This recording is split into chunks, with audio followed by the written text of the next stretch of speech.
Okay. Hi. Hi, good morning. Good morning. Would you like to introduce yourself? Yeah, my name is Christy Clark, and I love you, Alaina, and I love talking about books with you. And so I'm super excited to do this with you this morning. I'm excited. Okay. So you read The Grace Year, and what were your initial thoughts about it?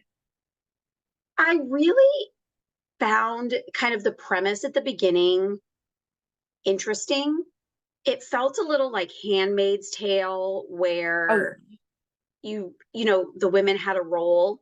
It was a very specific role in society. Um, but it also kind of had this like almost witchcraft, like kind of semi-magical realism to it with the whole idea of the women having magic.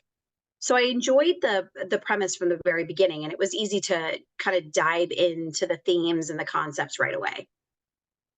yeah, I agree. The one thing that caught me definitely off guard with it though was the fact that the whole premise of it was supposed to be like I don't know. I feel like it was supposed to represent feminism and stuff and, show, kind of an alternate world, like every Yeah. dystopia, but she also kind of, got saved by man, so, you know. Yeah, no, I totally agree with you. And I feel like I wanted it to be more dystopian than it Mhm. ended up being. It felt almost Salem witch trial era esque and less dystopian than I was kind of hoping for, but it still showed a lot of those like kind of dystopian themes. But you're right, she did get saved by a man in the end. No, So yeah. yeah, it didn't live up to that. You're right. So, okay, let me so I have 3 different sources that I'm using. I have a, short story, and then I have the Grace Year, obviously, and then I Mhm. also have some research that I did. Because I had to have 3 sources for my podcast. But, I'll start with the Grace Year one, and I'll ask you your thoughts on it. Okay. So in the Grace Year, Tierney explains, just how it all is set up, in the beginning, the first page. She says, "We're told we have the power to lure grown men from their beds, make boys lose their minds, and drive the wives mad with jealousy. That's why we're banished for our 16th year to release our magic into the wild before we're allowed to return to civilization." Like, what do you what are I guess I'm asking, what were your initial thoughts about, the idea of, the whole, luring grown men from their Yeah, beds? it I felt like it felt really relevant to a lot of kind of what women have experienced throughout history and are starting to kind of like re-experience with the way society has started to kind of shift and some of our laws and policy have almost reversed and gone backwards in treating women as if we are the source of the problems in society, and it just felt pointed and relevant for a lot of the discourse you hear nowadays, especially with things like abortion bans and all of those conversations. This luring grown men from their beds. It was very women are the problem and men are to be blamed for nothing. Was Right. kind of like that first thought. And Mhm. I do think the quote that you read is important because I think it really introduces the symbolism of this feminine magic, which the author references throughout the entire book, both the literal interpretation of how they thought they were magical and also like the symbolic and metaphorical idea of women's magic, whether that's positive or negative, depending on who was thinking about it. Um, whether women's magic should be embraced and or beaten out of them in the woods in a encampment. So yeah, it very much spoke to, it was a very strong statement on even how our modern society views the role of the female um, in society and how Yeah. men are blameless, which we know is absolute poppycock. So, what did you think when you read that first line? Um, I I was like, "Oh." It kinda took me aback because Yeah. I just, like I feel like growing up, like, you see, like, this kind of, um, like, power difference between men and Mhm. women in, our, like, modern society, Yeah. but, like, it's not really talked about because it's kind of like, "Oh, it's not as bad as it was, like, 50 years ago," you know what I Yeah. mean? So it's like but there's still, like, reminiscent of, like I don't know. But Absolutely. I was like I was thinking, like, the women in this story, they believe they're, like, literally at their full potential Mhm. of just being, and that they're only worth what they're told because of the use of propaganda and, like, being kind of, like, literally told that, like, "Hey, like, that you're only used for, like, so many things in, like, this society." And it leads to issues of, like, self-worth, which I Mhm. think reflects a lot in that story, Yes, but, absolutely. like I one of the quotes I wrote down as like I was annotating and like thinking about the book, mhm. um, when she is it was on page 202 and she says, maybe surrendering my flesh is the only way I can still be of use because it is the biggest sin of all for a woman not to be of use. And that was like a huge quote that stood out to me again because that was the like you said the propaganda and this like message that was almost like beaten into these girls from a very young age of that they had one purpose and their purpose was to get rid of their magic, which again it was symbolic of so many different things, but also that they were like that they were almost pets and that they had one specific role and outside of that it was illegal or wrong to do anything and that their largest sin was to not be of use to men. And I like you said I feel like we still are having those conversations today despite the advancement that women have made in society. I do think that there's still a deep conversation that needs to be had about how women are viewed and what like the role of women in society compared to men. I mean, it makes me think of that what the kicker from the Kansas City Chiefs recently, who was talking Oh. about the a woman's real job doesn't begin until she has her family, and it's like that's right there is like a man in 2024 flat out saying women's lives don't begin until they have like a husband and children, and that is unfortunately more prevalent still than it should be, right? Right, yeah. Like, that and, like, going into, like, the next, like, kind of idea and issue that I was, thinking about while also reading, like, the issue of reproductive rights, Mhm. because I feel like that does tie in with the grace year just because, like, it's still being told what you're capable of to do with yourself, you know what I mean? Like Exactly. and I think that that idea of, like, I actually this is a little off topic, but I was talking to my mom about it, and before I talked to my mom about, like, reproductive rights and abortion, like, I I don't know, I just assumed that we both had the same view, but, like, people's views do differ, and, like, I was, like, Mhm. genuinely, like, debating her with her in the car about it, but, like, I don't know, it's just such, like, an interesting topic, especially that most of the people bringing it up are, like, old men. Exactly. But Exactly.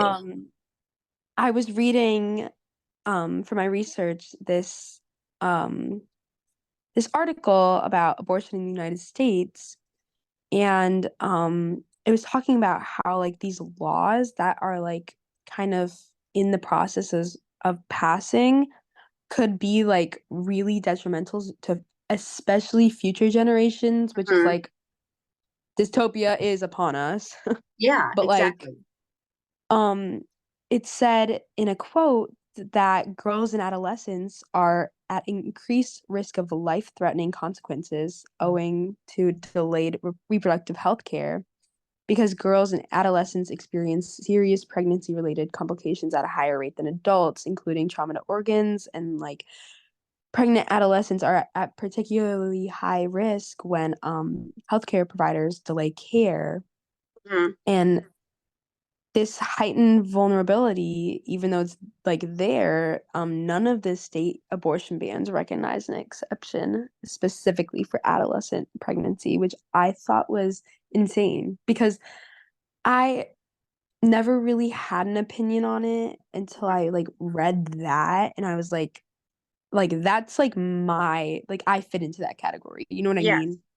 And I Yeah. was like, that's so interesting because like that's like I was just like, that is such a big issue. And the fact that like these abortion bans like don't even have an exception for adolescent pregnancy, especially when it's like it could cause serious health complications to the woman carrying the child, is insane. Exactly.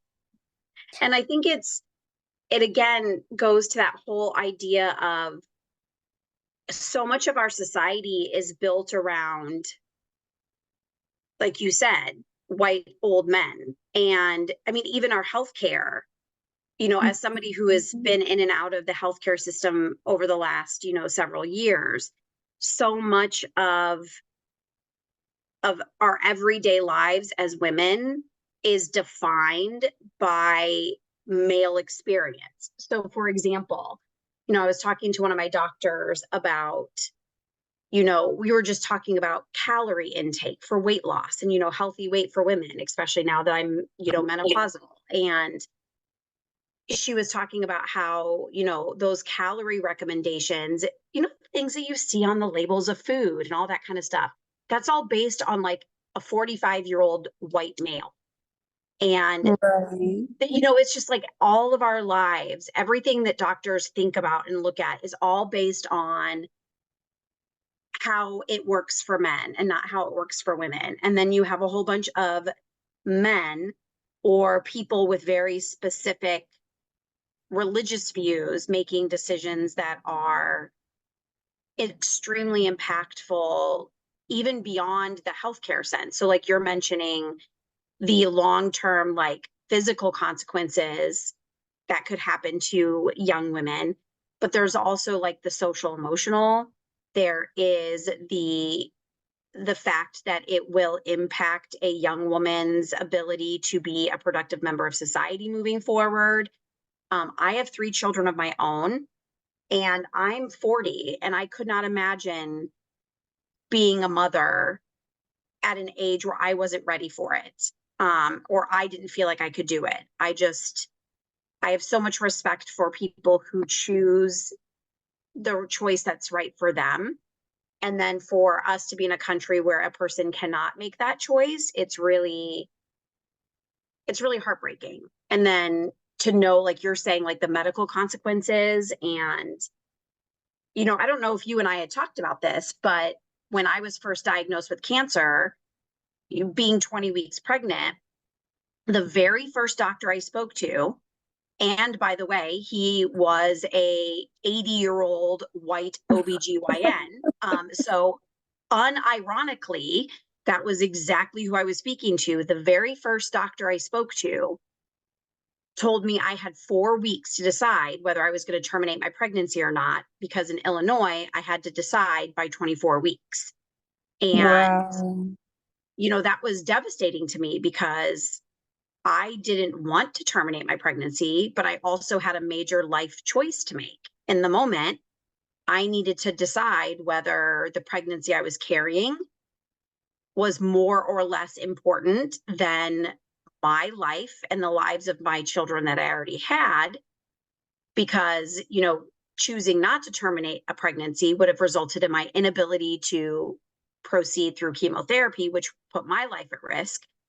Um, and so, like, in that moment, as a woman, I had to, like, make a very devastating choice. Luckily, we all know the outcome was good and I did not have to make that choice. That doctor had no idea what he was talking about. He was wrong in so many ways, but it just kind of go like, I couldn't imagine being in a place in my life where, or in a state where I was not permitted to make that choice, and that Right. my life was deemed less important by somebody who has no relation to me, who doesn't know me, who doesn't care about my life and the life that I would be leading if I was unable to access reproductive health care. And so, it's a book like The Grace Year and the article that you read really drive home that this is a very nuanced, very deep topic. It isn't about one singular heartbeat, as many people will make it seem.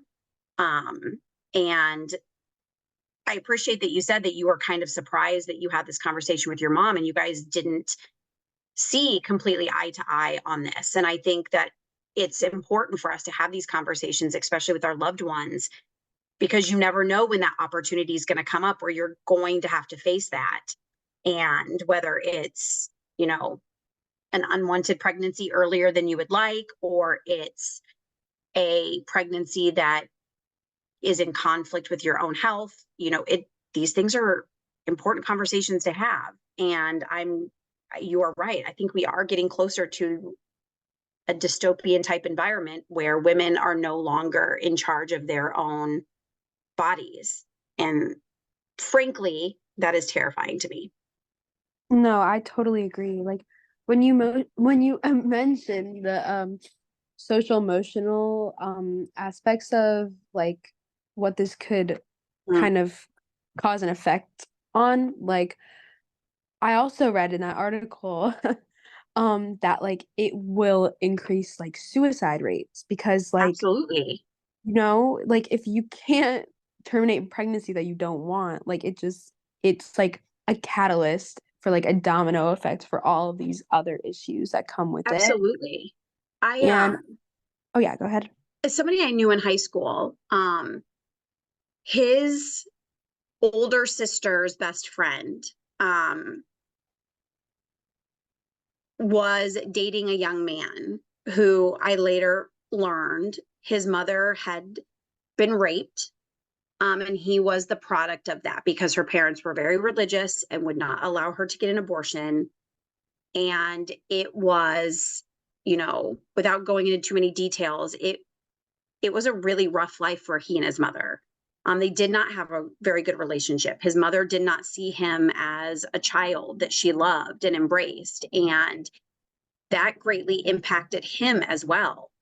So when everybody, wants to talk about the life of these potential children, it all depends too on like the mental health of the mother. If somebody is in a situation like you said where they don't want this, then they're not going to provide the same love and nurture that somebody would be able to provide if this was a very much desired outcome.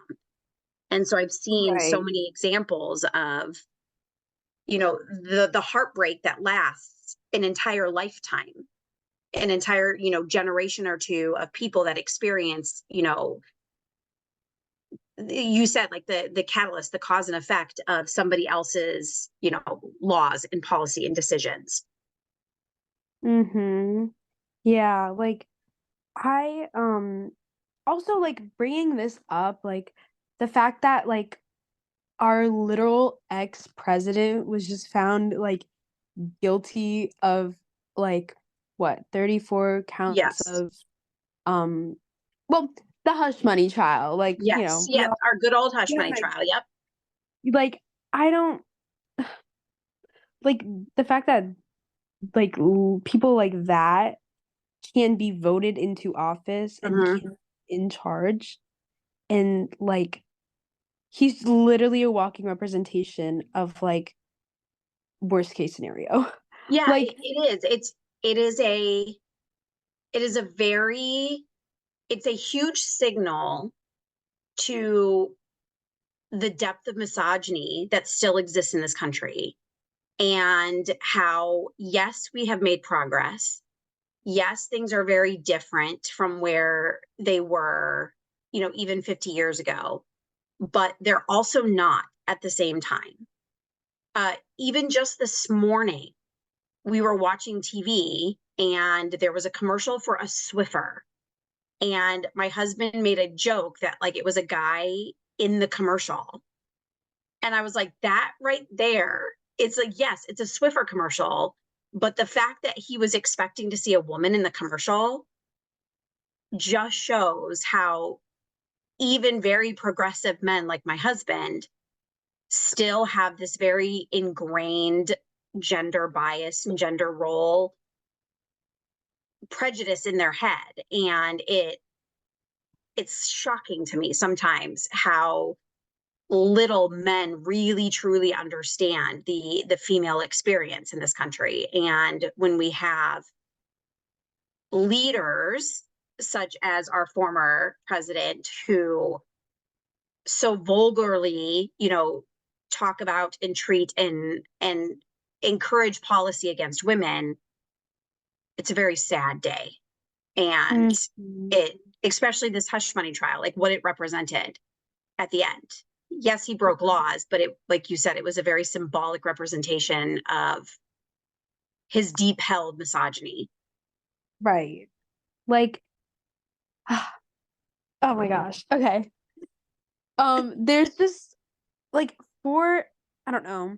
Also, like adding on to like the idea of like um reproductive rights, like um it's so dehumanizing too. Like to be like to even have the debate going on whether or not you can do what you want with your body.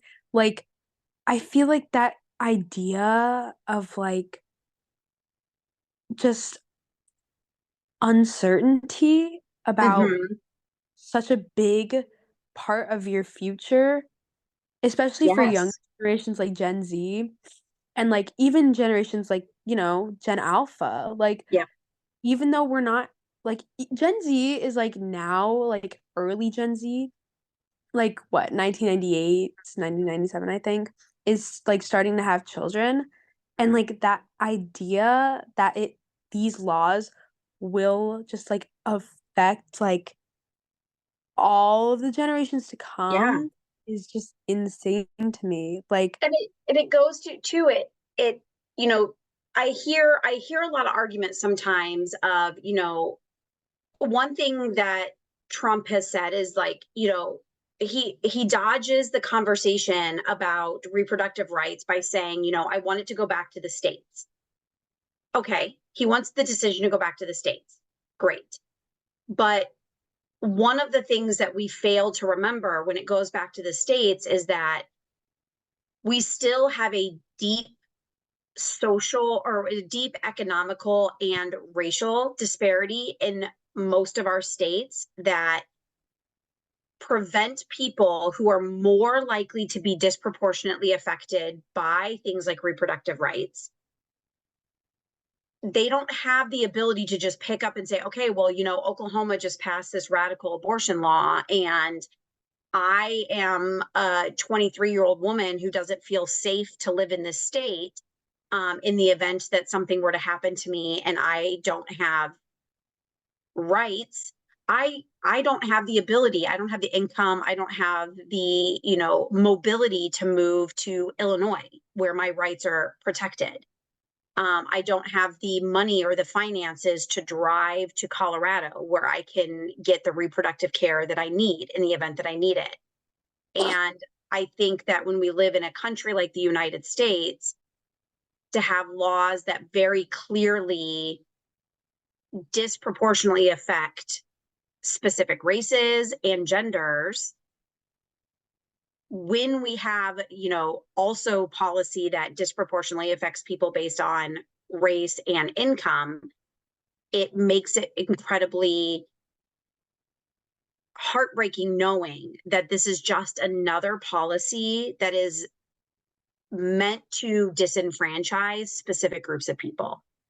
And more Mhm. so, as a white woman, especially one of upper middle class, even if I lived in a state that my reproductive rights were limited greatly, I still have the upward mobility to make choices that award me freedoms that other people don't have. Right. And I think that's another part of this whole conversation that I think gets very much left out is what happens to the women and the young women, like you're saying, like adolescents, especially adolescents of color, who do Mhm. not have the resources to get out of Dodge if they need to. Right. And there's a whole group of people that get left out of this conversation. And, I'm always kind of trying to circle that back when people have these debates with me.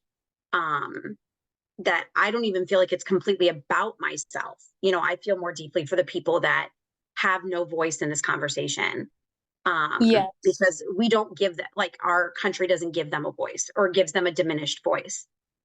I Right. remember like one of the quotes in the book was, when our choices are taken from us, the fire builds within. Sometimes I feel like we might burn down the world to cinder bits with our love, our rage, and everything in between.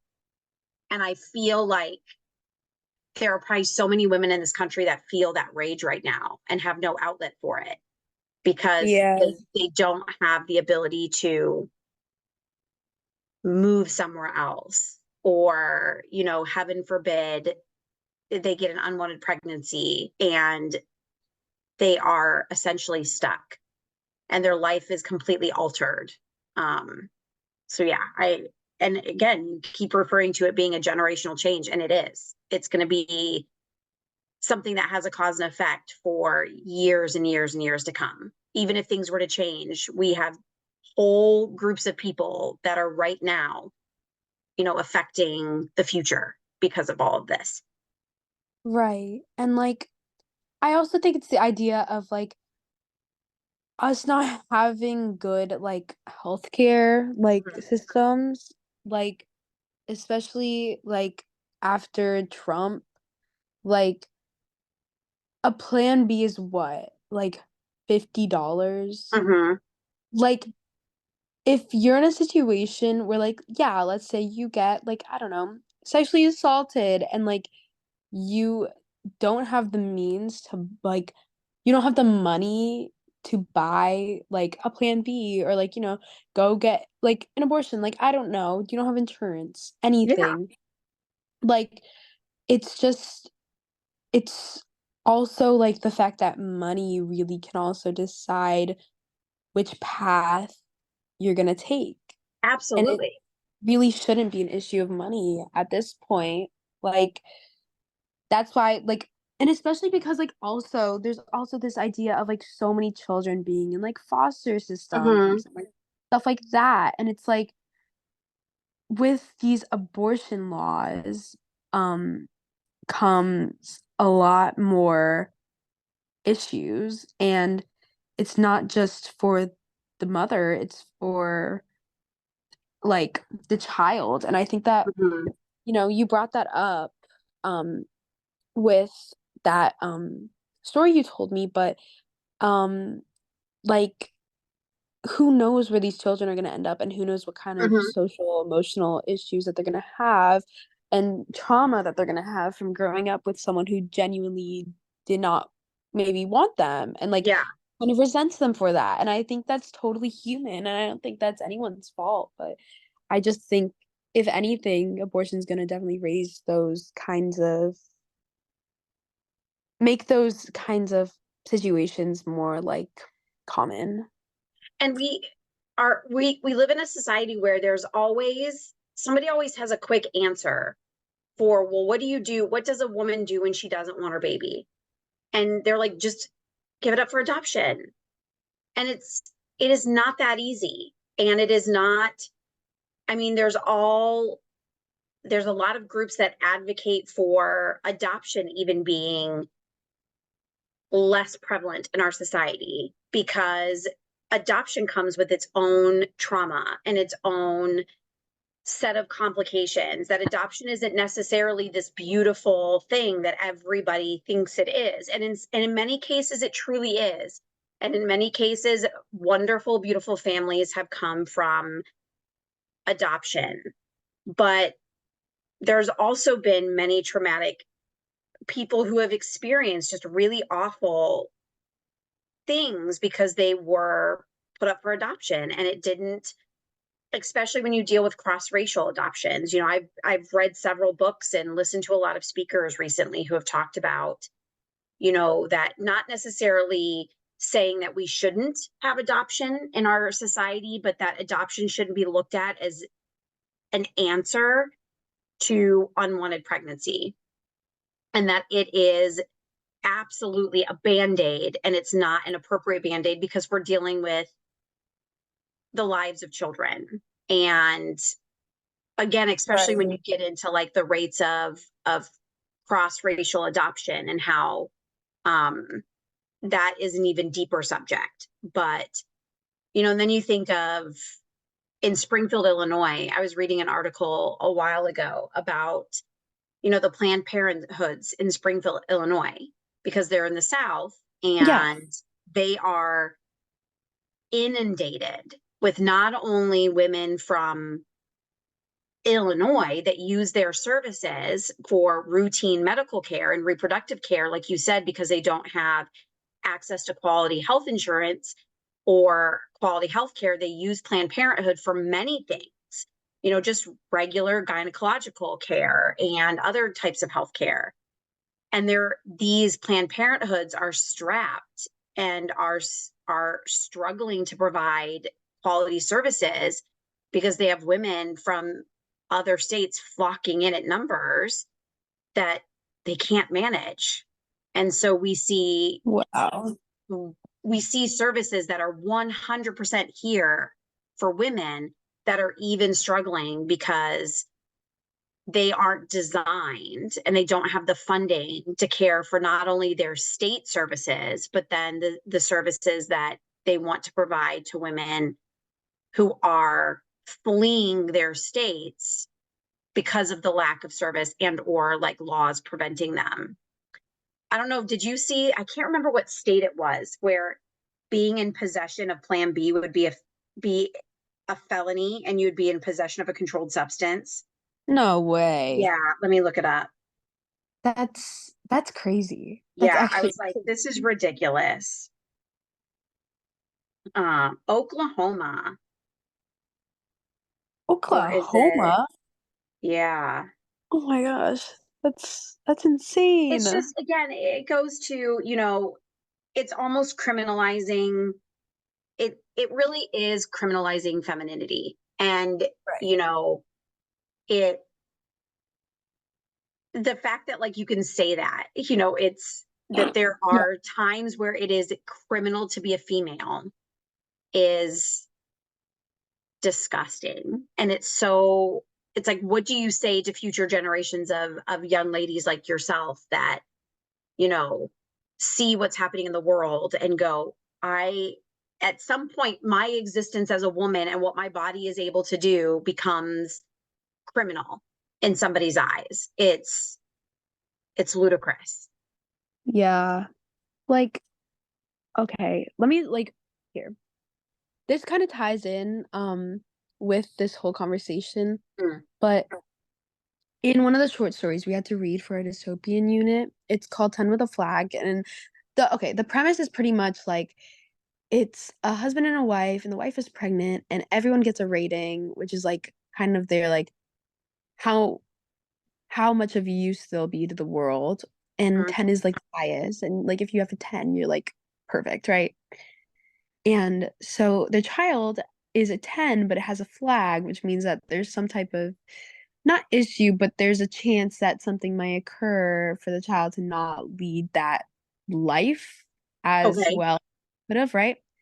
And the whole idea of the story is just it's from the wife's perspective, but it's the husband and what he wants, and then the government and what they Hmm. want because like, oh, your child could be an asset, and the husband's like, I don't know, like, and they don't Yeah, want to terminate the pregnancy. And I think that idea, um, like here in this quote, like this is a husband talking. If the option to terminate the pregnant, if we use the option, the option to terminate the pregnancy, what would happen? And then the government's just like, why would you want to do that? Like, I don't like the idea of two people, not the person pregnant with the child, arguing about the fate of both the pregnant person and the child hmm, is kind of unfathomable. I yeah. mean, and the fact that it does happen is kind of insane.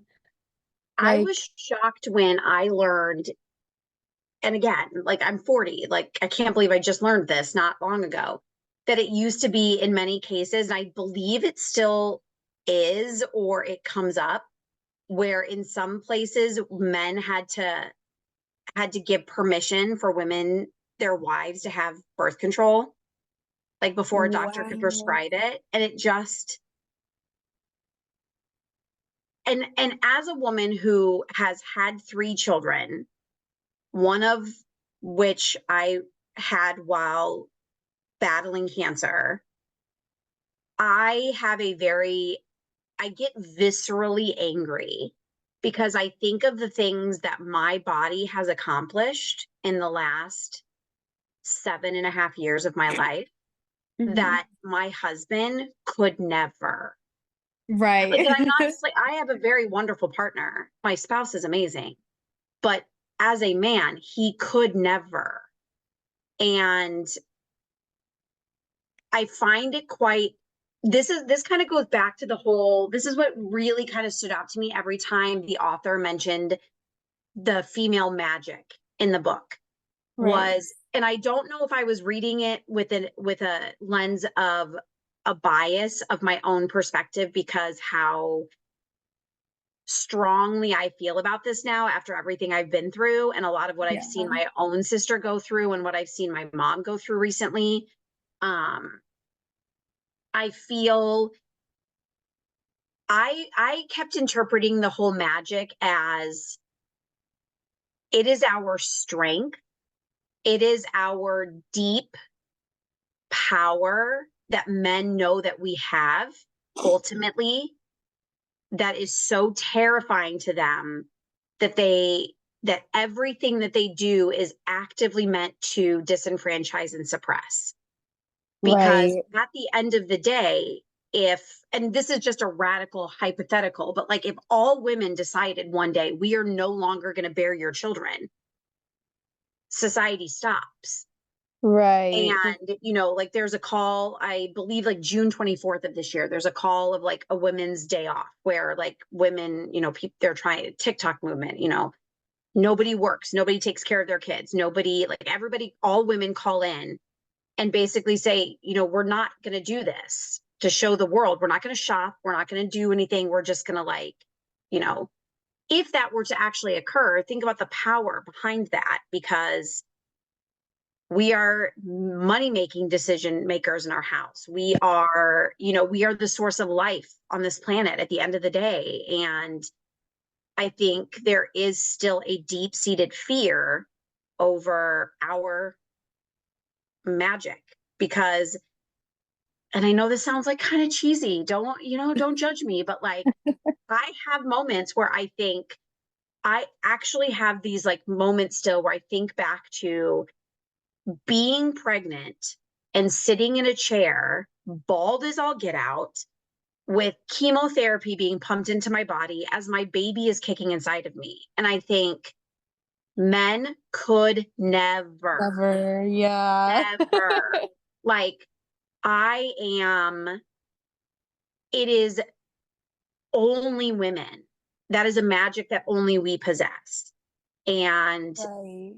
to to say that like I don't have decisions over my own body when my body's the one that can do this, um is is truly a way to just control a magic that men don't have. And I truly, truly think that men are afraid of women and what we are truly capable of. And because we are the source of life, and they can't handle that. At the end of the day, they just literally can't handle Right. that. And, you No, know, yeah.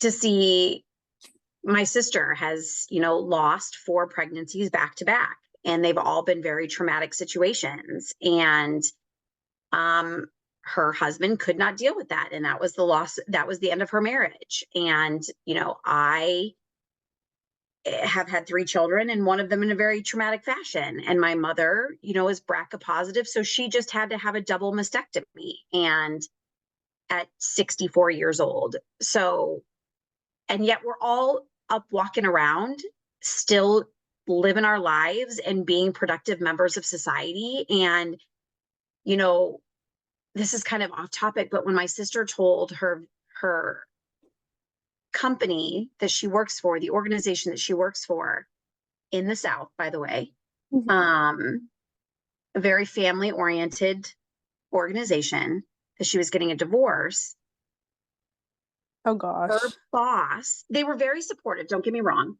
Oh. but one of her bosses said to her, I would have never known. I would have never known you were going through all of this because you've remained so Oh. professional. And my sister was like, and what would you have expected me to do? It was Right. kind of like he was shocked that she maintained her professionalism and continued to do her job despite everything that she had been going through. And, Right. you know, her best friend and I both looked at her like, do that was so, that I understand that he was coming from a perspective of like paying her a compliment, but it was a very backhanded compliment. It was very much like, I would have expected you to be a hot mess and incapable of being productive because you're going through this as a woman. And then he followed it up with like, I'm just really happy to see that you're still doing well. And he goes, come to think of it, like just a few months ago, you had a husband and a huge house and this big life. And now you like live in a tiny apartment in Chicago. And again, it was like dwindling down all her magic to, oh, it's so sad that you don't have that husband in that big house anymore. Right. Instead of like, you are a boss here by continuing to, she's the vice president at this place. She's not just, another woman at the job. She is a woman with a seat at the table, Right. maintaining her job while going through, physical issues and mental issues and marital issues and moving, to a big city and all of this. And for it to be boiled down to, I'm really impressed that you've kept your composure because you've lost your husband in your big house. I would lose my composure. You, yeah, right. And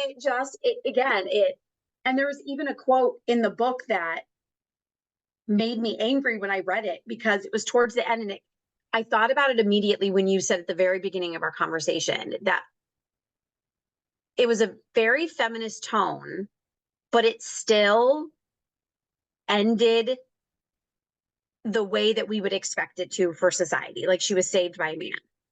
And she said, I don't remember I didn't write the whole quote down, but it was basically experiencing the pain of being silenced once and for all. I think this is when Tierney was thinking of the, she was processing about how she was about to be burned at the stake.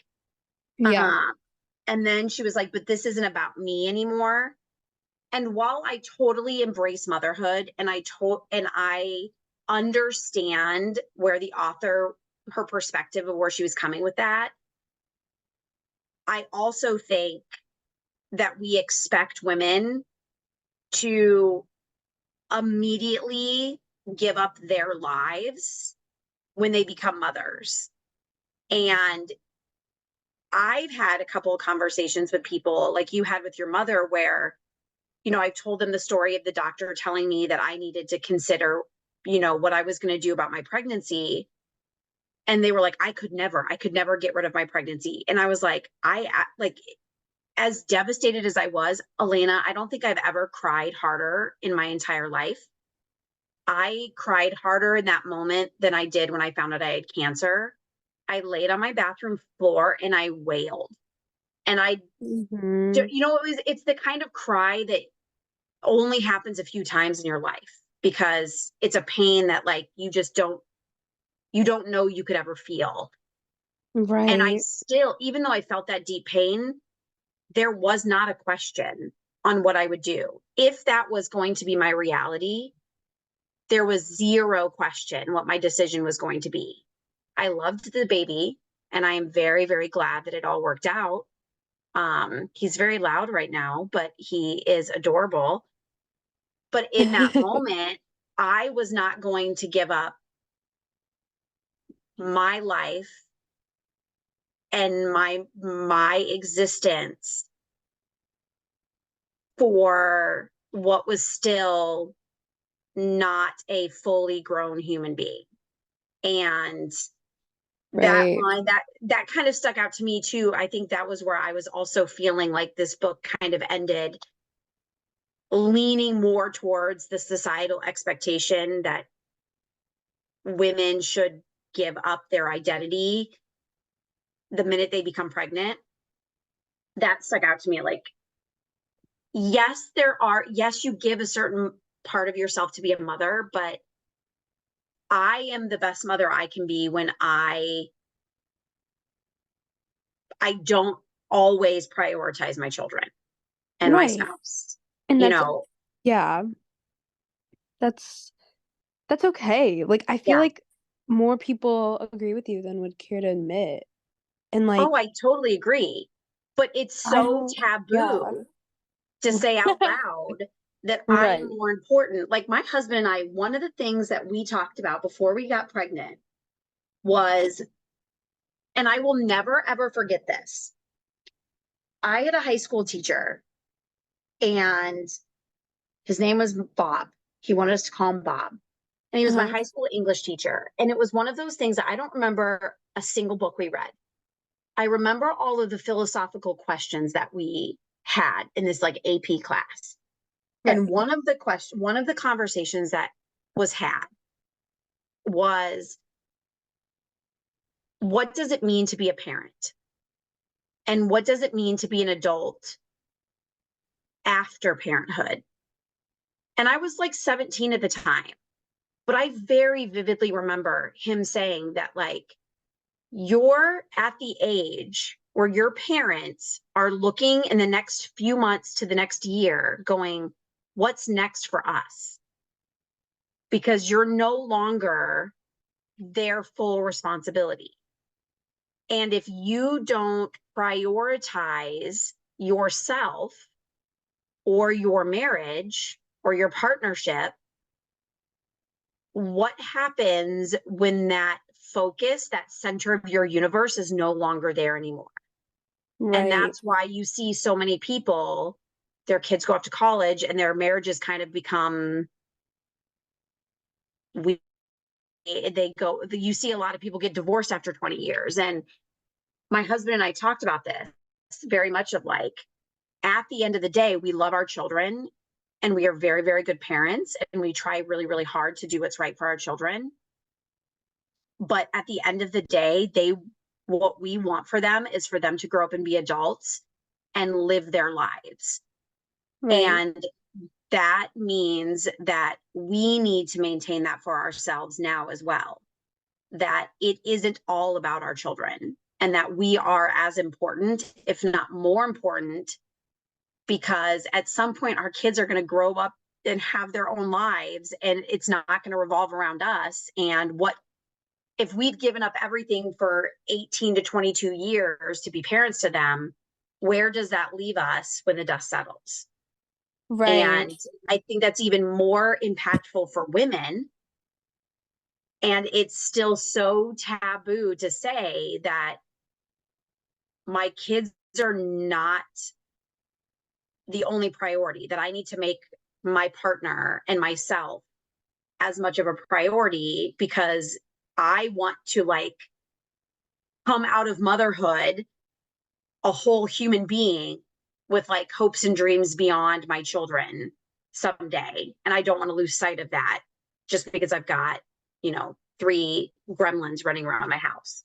So, I mean, that was definitely like, I feel like once you get older, like as a child, I never thought about it. You know what I mean? mhm, Wasn't a thought in my mind. I was like, everything, because you know what? It just seems so far. But now that I'm in high school and mhm, I turned 16 this year, like I'm yeah, starting to drive. Like, you know what I mean? Like I kind of, and I'm an only child too, and I think that's another mhm, thing that definitely like not scares me, but just gets me thinking like where my parents are gonna be left once I leave. Like mhm, they my parents, I think they've been married for 20 years this year, this September.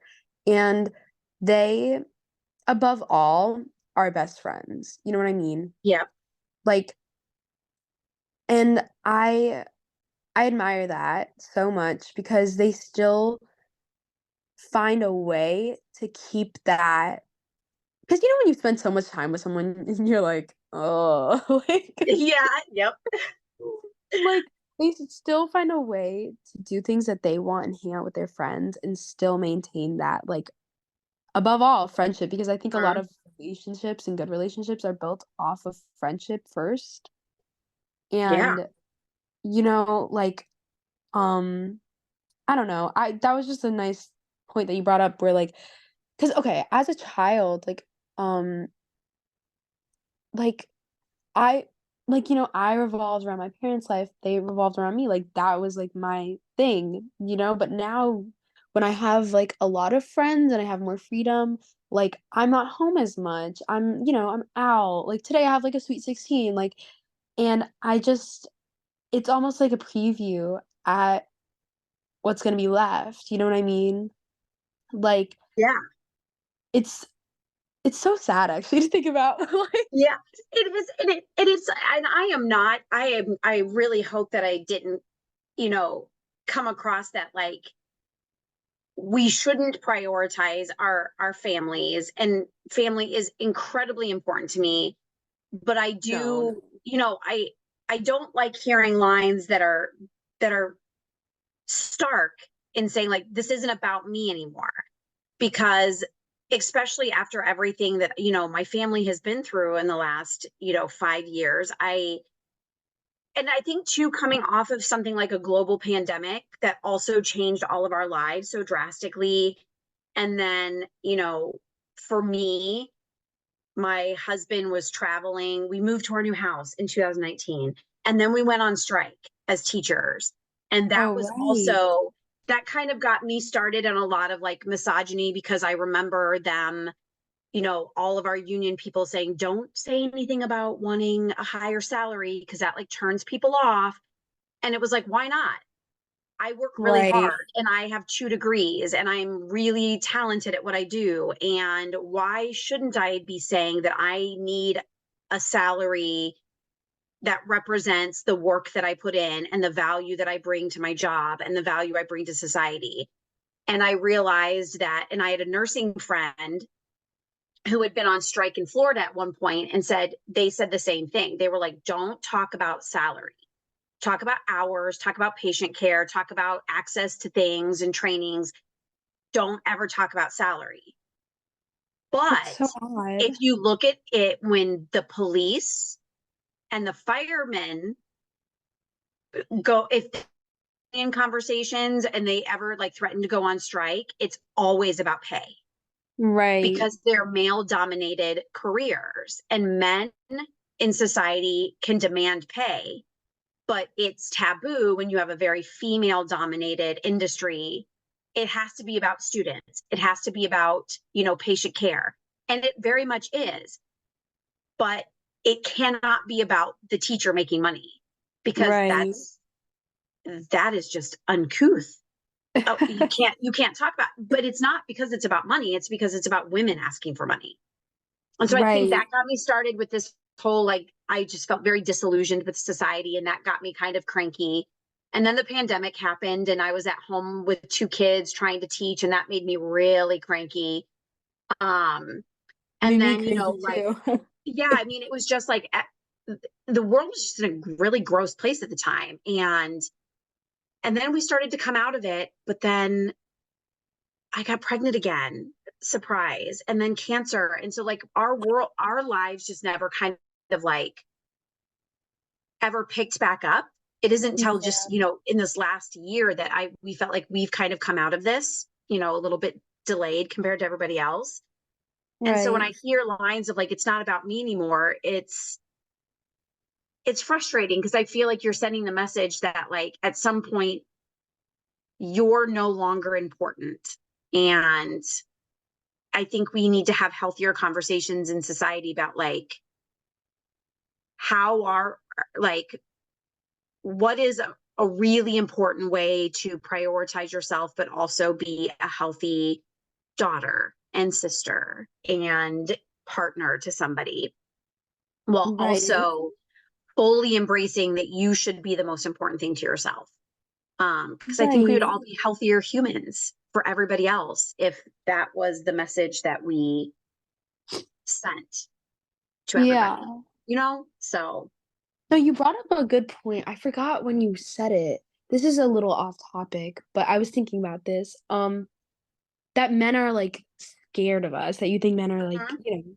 and um this kind of I feel like this kind of ties in with my first boyfriend. I had like I'd mentioned like um I was like, "Oh, I need to go buy tampons," or like something. I mentioned something about my Yeah. period. And he was like, "Oh, you're on your period?" And I was like, "Yeah." Oh, wait, no, this wasn't my first boyfriend. This is my current one. And he was like, "Oh, you're on your period?" I was like, "Oh, yeah." And he was like, "Aren't you supposed to be like," and he was like, "Wait, never mind." And I was like, "No, what? Say it." And he was like, "Aren't like girls on their periods supposed to be like really mean and like kind of have an attitude?" And I was like, "Huh?" I was like, "That's what you think of when you think of a period?" Yeah. And I was like, "Do you know what a period is?" And he was like, yeah. And I made him watch a YouTube video on what it Mhm. is because like it struck me as odd that like that's the first thing that comes to mind. Mhm. And like, well, the funny thing is I'm already pretty standoffish. I feel like I feel like I'm always a little bit like it's just a little feisty. But no, like I was just like in shock by the fact that that's the first thing that came to head. Like not the fact that my uterus is literally shedding its lining. Yep. Like that hurts. Like I was just completely in shock, and I feel like Yeah. that's like another kind of stereotype that was Mhm. made to belittle us. Yeah, it's just it Right. kind of it boils it real or it reduces our experience down to a joke. It Right. it and yes, women do get emotional, and we can be angry and feisty, and we can have our moments, but it's not like we're choosing to wake up raging. Like you said, you're going through like physiological challenges, you're in pain. Some women experience extreme pain and extreme bleeding. And there's been studies that have come out recently talking about like the changes in your brain that happen when you're on your period. And Right. like women who that I've seen stuff that talk about like it takes your brain 7 years to kind of recover after every pregnancy. And that like there's actual permanent changes in your brain Oh, as a wow. result of pregnancy. That's And so I think it's one of those, again, it's we're more than a soundbite. We're more than like a punchline when it comes to what our bodies do. And right. again, it's magic. you think about it, and it's Mhm. super powerful what women can do. I saw a woman recently was talking about her period, and she was like, I have endometriosis and I'm like she was like, but I got up and I ran because she's like training for a marathon. She's like, I got up and ran one of my like short runs today and then went to work where she's like a vice president somewhere. And she was like, while also in excruciating pain. And so Right. again, it's like that's not a joke, that's not a soundbite. That's like what women have to do every single day. We have got to get up and power on, power through. And that's a strength that again is very, very difficult for many in the male gender to kind of understand or even want to recognize, because then it would be validating how strong we really are, and that Right. that doesn't look good for them. Like you can't validate us like that. That And would yeah, diminish your role. right. And also like um the fact that like heavy periods that are painful that like you genuinely cannot handle and makes you Mhm. feel like you can't do anything. Like I've never gone through that. My mother has though. But like my friend, she's on birth control for her period. You know what I Yeah, mean? She genuinely cannot handle the pain that she feels on her period, and yeah, she she needed it. Like, my mom got a hysterectomy, like, yeah, yep, mean and the funny thing is after her hysterectomy, she came home and was, like, cooking, and I was like, yeah. you're not It's supposed like, to be mom, carrying anything." Like right, right. Well, and that's the thing I do. I think, you know, we are getting more comfortable in society, and we are making more space for this to be a conversation and where we acknowledge the experience.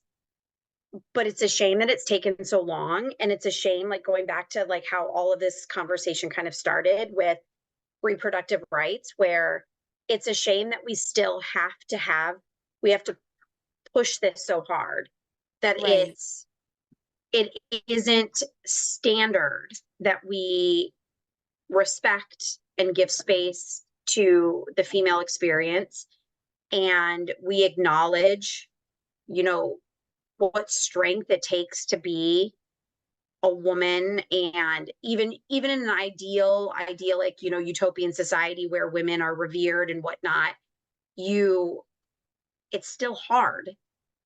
It's not mhm. easy, and to think about like the extent of how long women do this. And I've seen women calculate like how much blood they lose over a lifetime, or how many years total that they are on their period, over a lifetime. And again, men could never. Yeah. If you don't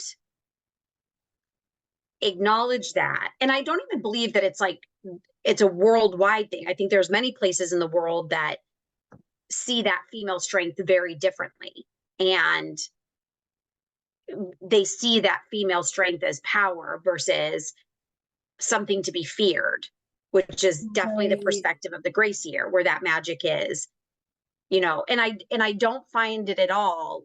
I mean, I find it very like symbolic that like it was 16 when they go, because I Oh, feel like yeah. 16 is that age where you start girls can start, you know there's that whole question of sexuality that begins at like 16. And I think Right. 16 is a good average age of when most girls have gotten on their cycle by then. And I think that it all kind of speaks to that time where men have to start looking and saying, oh, we got to watch out, you know. But I also, Right. as I'm saying it, I think about that and I'm like, 16, huh? 16 is when they had to be fearful of women luring the men from their bed. Like six, Right. Like, that's who, so who should we, young. who should we be afraid of in this conversation? The 16-year-old female or the man being lured? Right. I'm going to go with the bear in this case. The bear versus the man. I'm going to, again, Yeah. another example of why we should just go with the bear. Also, It, like, the idea sorry to interrupt, but, no, you're fine. the idea of like what was it? I don't have the exact thing written down, but it was like legs spread, eyes to God. Yes. Yes. That that really that was like I put it down. I was like, Yep. damn. And that, I like, was that like, oh is, my I don't god. know if you've watched or read Handmaid's Tale, but it's that line right there was very reminiscent of kind of like a visual theme, and especially the TV show, of just kind of like the whole process. And Mhm. again, it it removes it removes the power of the woman in that situation, and it makes it almost, again, seem very much like it's your job, it's your role, you have to do this, and you Right. can't have any emotion about it. And it, And you can't have any pleasure. It's not supposed yeah, to be pleasuresome for you. exactly. And it needs to be, and it's almost compulsory. Right. And like it gives you that compulsory ick, like the way that it was worded. But yes, very much, I Right, like, I totally was agree with you. literally like it was almost, like, sickening to hear, like, Yes. ugh.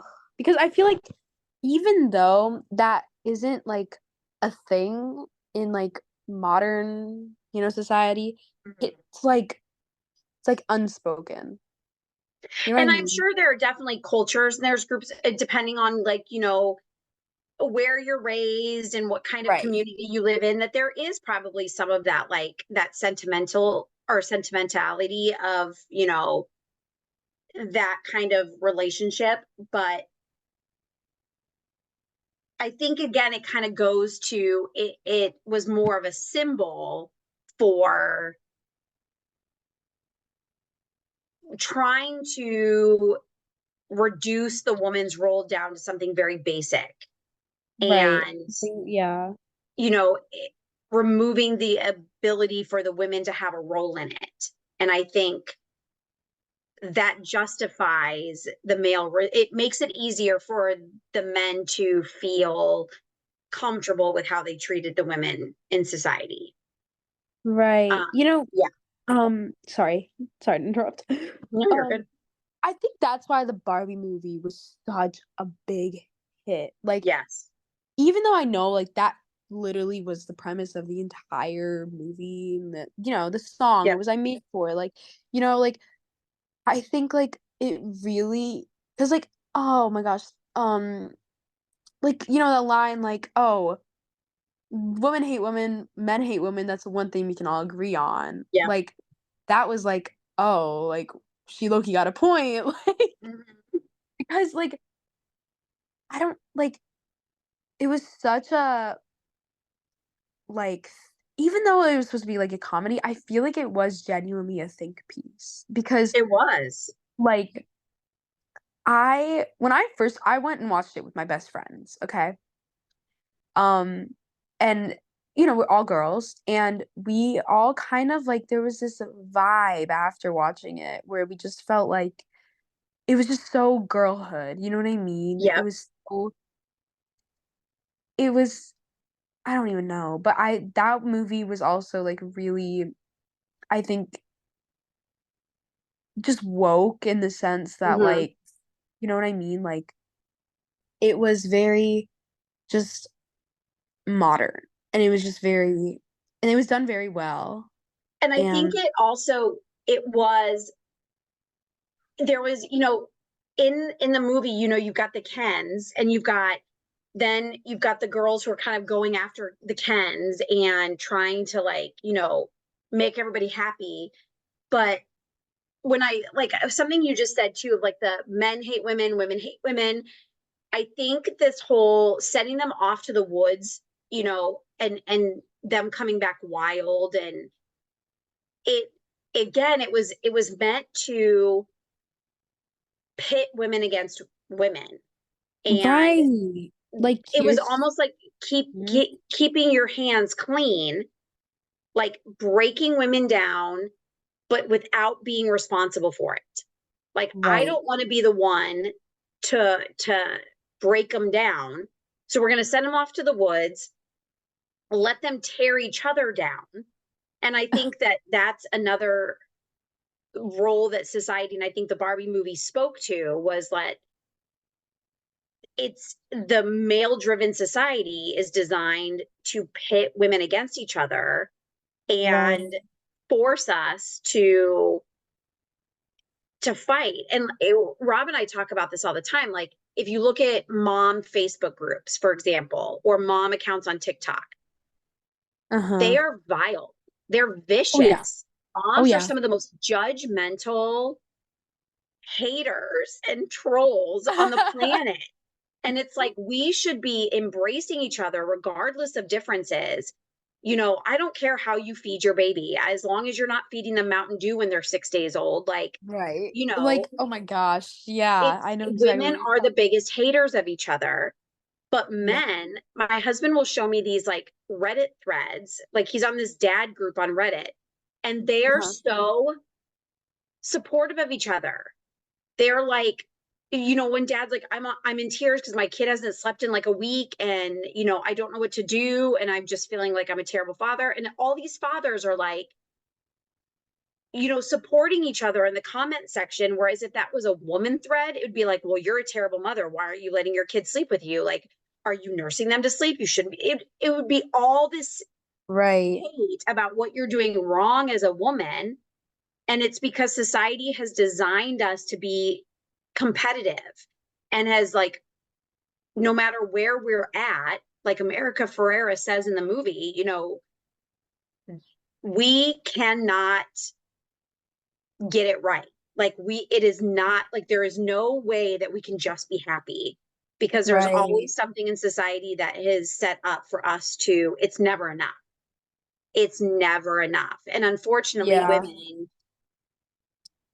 are, as much as we sit here and talk about femininity, which is one thing I do actually appreciate that happened in the book, was that, like, even though they didn't solve, I think it would have been too easy of an ending for them to have, like, her to have come back to society and changed everything. I think that Right. would have been too tie a bow on it of an ending for something as Right. deep as this, because that's not how it works in the real world. It's small changes. Um, and I liked how that was kind of woven into the end of the book. And I also Yeah. like how at the end they kind of all started to figure out that, like, if we continue to let them pit us against one another, we're Uh-huh. never ever going to be able to overcome this. And this is what they want from us. They want us to treat each other like this. And I think things such as reproductive rights and the role of women in society is another way that the patriarchy has caused a rift in women. Like, you're a stay-at-home mom, or you're a working mom, or you're a part-time stay-at-home mom, or a part-time working mom, and everyone has an opinion on what you should be doing or what you shouldn't be doing, and how good of a mom you are, and if your kid goes to daycare, if your kid has a nanny, or if you stay at home. Like, Right. you your choices are always going to be questioned, and it's questioned by other women. And we are the biggest haters of each other, which is this huge irony in all of this Right. conversation you and I have just had, is like, women are not making it easier for other women. And it's a shame. It's a Like shame that even we yeah. still have to fight each other for each other all the time. Right. Like even like especially like oh my gosh, middle school? Oh, Worst years of my life. Genuinely. Like I yeah. mean, I haven't been alive for long, but like as long as I've lived my 15 years on earth, like middle school was so hateful. And Yep. I just and I'm not gonna act like I wasn't hateful either, because I was. Like, I mean, it's just so normalized, especially Yes. in those like few years. And like, I don't even know, like I was just constantly in drama and gossip, and it was just not healthy. Now that I'm in high school, it's definitely died down a little because I feel like people just don't care enough, which I think is nice. And I think that definitely shifted after the pandemic as well, because it was just like, Well, and I like think you do. I think you also move to a new environment. You like are I exposed to did. more people and some of that Yes. like friend group shifts. And I think there's a level of maturity that comes with going to high school. And I think, I semi joke about this all the time, but I partly really believe it. Um, I feel like middle school, I almost wonder if we should do away with a lot of like the academic Mhm. requirements of middle school. I feel like there should be more time spent focusing on the social emotional. We already know that middle schoolers are toddlers in big bodies. Your Right. brains are hot messes. They're really going through some stuff in those Right. middle school years. And it's really hard for middle school brains to kind of learn and retain when they're also just going through hormonal, just wackadoo stuff. And I just use the word wackadoo. That's like shows how old I am. But I genuinely think that like we should, if we really wanted to like create healthy, well-rounded adults, we would focus more on that kind of like fostering the changes that kids go through in middle school and how difficult that is, and it not being so it not being so kind of like accepted in society that middle school is just such an awful time period for everybody. It doesn't have to be. It's never going to be easy. Being a 2-year old who has a lot of thoughts but can't talk is never going to be easy. But Right. being compassionate and providing space for a toddler to show their frustration is the healthiest way to help that toddler learn to communicate.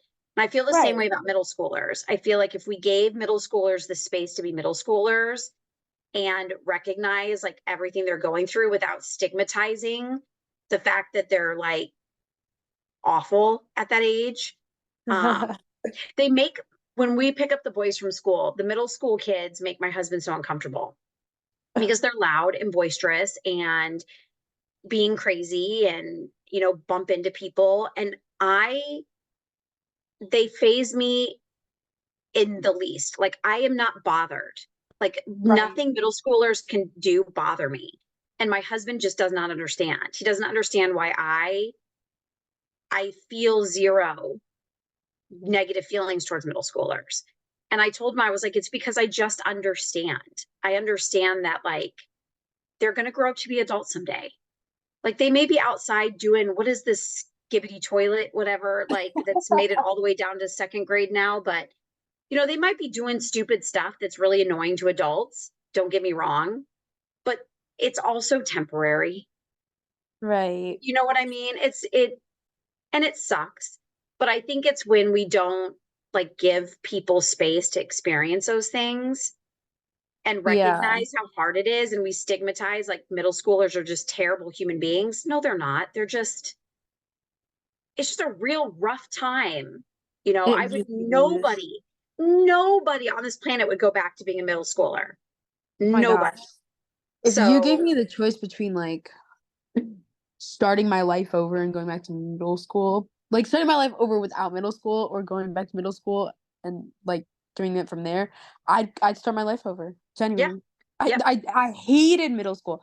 And yep, like during middle school, I didn't mind it. I really liked it during middle school, but now that I look back on it, it was literally I've never been more miserable in my life because yep, it was just so like I feel like when you're surrounded by hate and judgment, then you kind of those feelings like they rub off on you. You know what I yes, mean?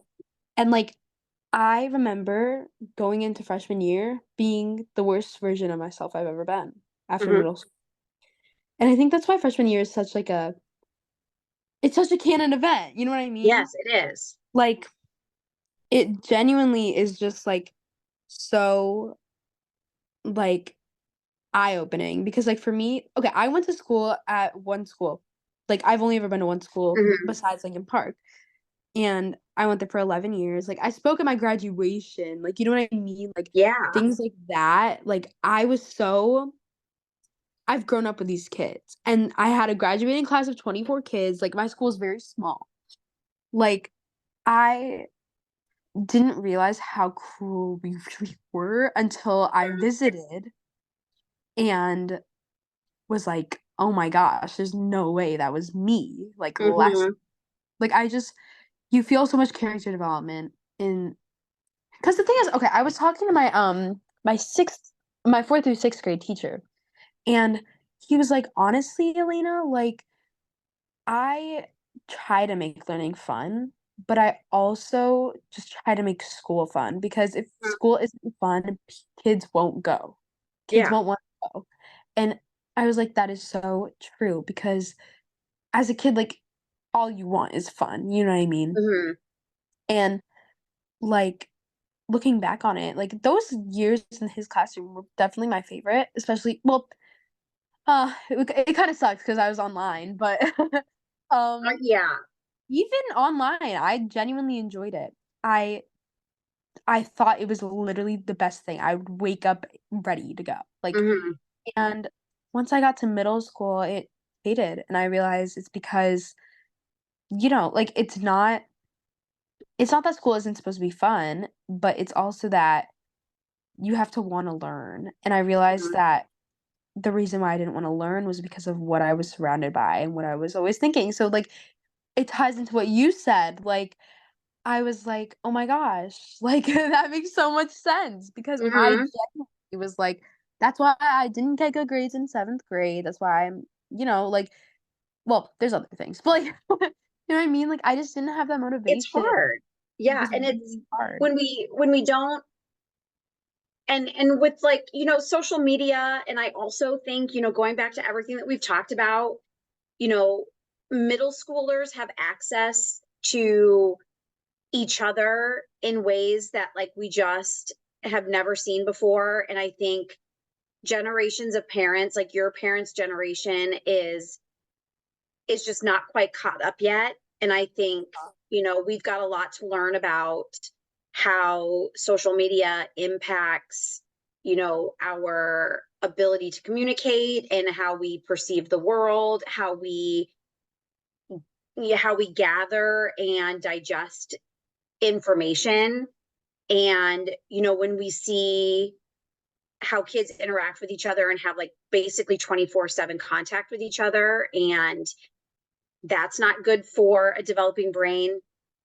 And Right. then we pile on the fact that kids are exposed to the world around them at a Right. faster rate, and we haven't necessarily kept up with how to have conversations with our preteens and our teenagers about the changes in the world, especially things like, consent, and how to have those Right. kind of relationships with each other, and reproductive rights. And we're throwing information at individuals who aren't necessarily prepared or mature enough to kind of digest that in a healthy way. And we're Oh my not god, yes. Like, we're yeah, we're not kind of like, we're not please. managing that as adults very well for our kids. No, And I totally get where you're coming from. yeah, it's we're and I think girls, again, are in a very, we have them, we have society designed to be so competitive that Right. social media does not help. And, I am actually a proponent for social media in so many ways. um and I think that social media is an asset when when individuals are taught how to use it, and how to use it responsibly. For example, my husband just told me that he read an article, and it was just one article, so I don't, obviously know as much of the truth behind it, but it does kind of make sense. Where on TikTok, not only do they have the algorithm that shows you specific types of videos, but the algorithm also shows you specific comments. So the Right. comments are geared, and it goes along with that confirmation bias, and it's there to reinforce your opinion so that you maintain your opinion and that you continue that. Like, it's a dopamine hit. If you have a You're thought, you see a video, you react to it, and then you see all these comments that support your reaction, it is a dopamine hit. And wait, it is, sorry. no, Finish it. I was like, it's a dopamine hit. So it increases our desire to continue to go back and be reinforced. And like, as humans, we want somebody to say, you're right, you're right, you're right, you're right.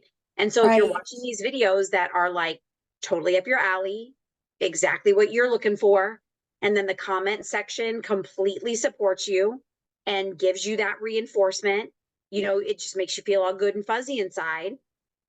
And if we Right. don't teach young men and women how to digest that information and understand how it's a computer program that is designed to make you feel all warm and fuzzy, whether that's right or wrong.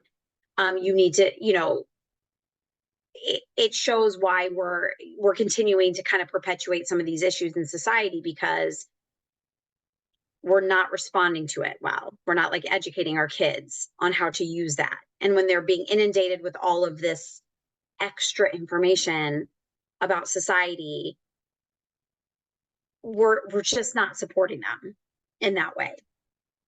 No, like, okay, so in the article, one of the other articles I read for my research, it's so funny that you brought this up because I was literally gonna bring this up too.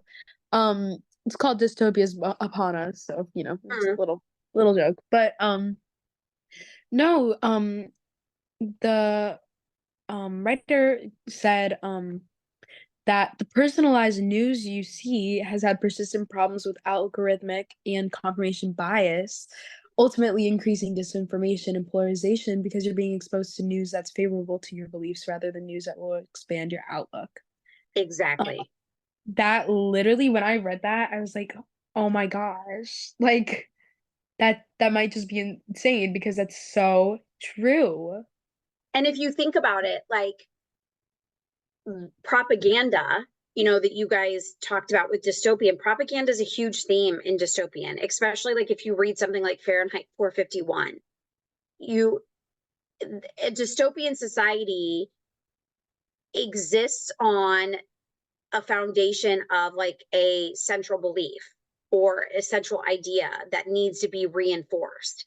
And so there is something very dystopian about the way social media works, and how it kind of one dimensional it can make us. And that's why I think it's even more important that we continue to challenge young adults to be critical consumers of social media. I'm not against social media at all, but I think it needs to be taught how to be a critical consumer of it. Just like we went through a phase where teachers never wanted their kids to use Wikipedia because Right. Wikipedia could be edited by anybody, and there was all these like things about Wikipedia. And it's not about not using Wikipedia, it's about using Wikipedia in an intelligent, critical manner, and not just reading Wikipedia and going, well, that's true. Um, and I think social media is the same way. And I think it's important to teach our children that like these these platforms are designed to reinforce your bias, and they're Mhm. meant to confirm and reinforce you. And that's the only way they thrive. You're not going to come back if they're challenging you, if they're making Right. you uncomfortable. You're not going to come to a website that makes you think differently than what you're comfortable with. And so, it's important to challenge yourself and continuously like push yourself to think in different ways and expose yourself to views outside of what you believe necessarily. And not Oh, necessarily in a way to change your opinion, but just to understand where other people are coming from. You know, I Trump, coming back to Trump in the last, wonderful political 6 years that we've had, I, as a person, I definitely struggle to relate to anyone who would want to vote for Trump for many, many, many Yeah. reasons. We could have a 25-hour podcast on the reasons why I am constantly perplexed by Trump supporters. Right. But my husband is always challenging me to remember that, when we see these funny videos on TikTok where, you've got these comedians interviewing Trump supporters and they're trying to get those like catch you moments of like, see what an idiot this person is, that those are all meant to kind of reinforce your opinion, not to challenge you as a intellectual. And, Right. catching somebody in a moment being like, look how stupid that person is wearing a Trump jacket, like that doesn't make you a better person. It doesn't make you more intelligent. It doesn't make you right. It just makes you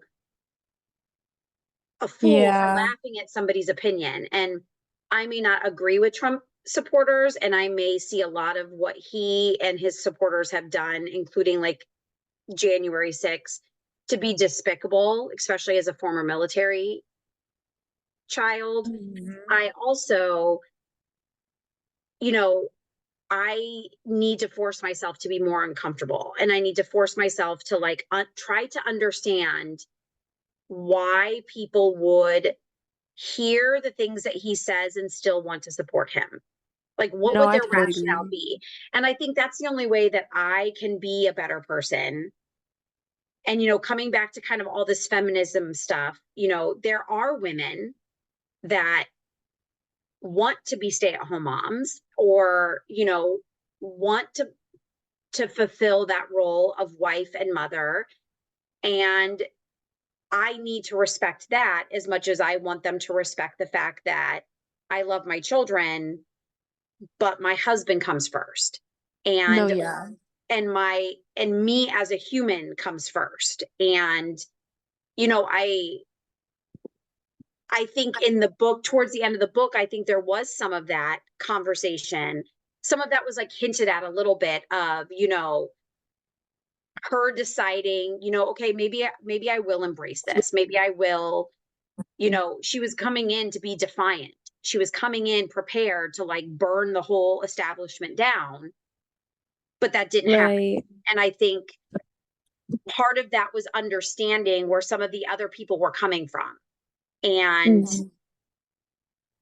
I think as a society, we all need to do that a little bit better, and not just point fingers and be like, you're a Trump supporter. You must be a white hick from Alabama.